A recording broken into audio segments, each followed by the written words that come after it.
We are going to look at room 10234Z. This is a Central Sea Terrace.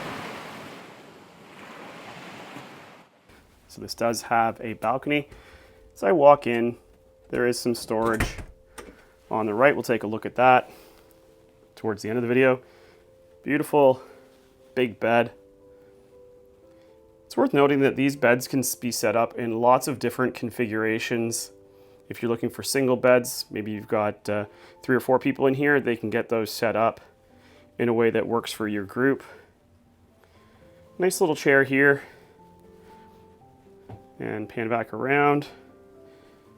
You've got the desk area with a stool. Ahoy sailors, nice little mirror. And I'm gonna head out to the terrace.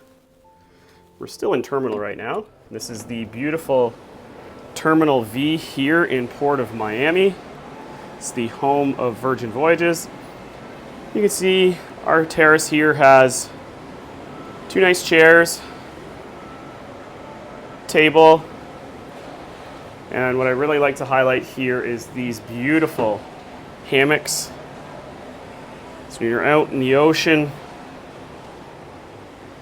you can sit in that lovely hammock and enjoy watching the waves go by. Come back into the room and you can see the door in which we came in. That's the main door. Got a nice full-length mirror here as well. Make sure you're in ship shape before you head out. Here's your storage.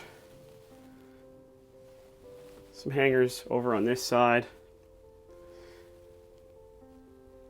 We've just arrived, so we've got our luggage down below. You've got your do not disturb and room service cleanup there. And into the washroom. Really good size. All you need, toilet, sink,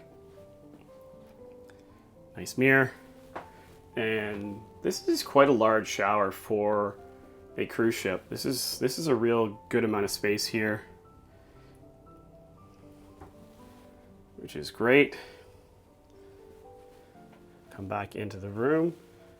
This is a Central Sea Terrace on Virgin Voyages Resilient Lady.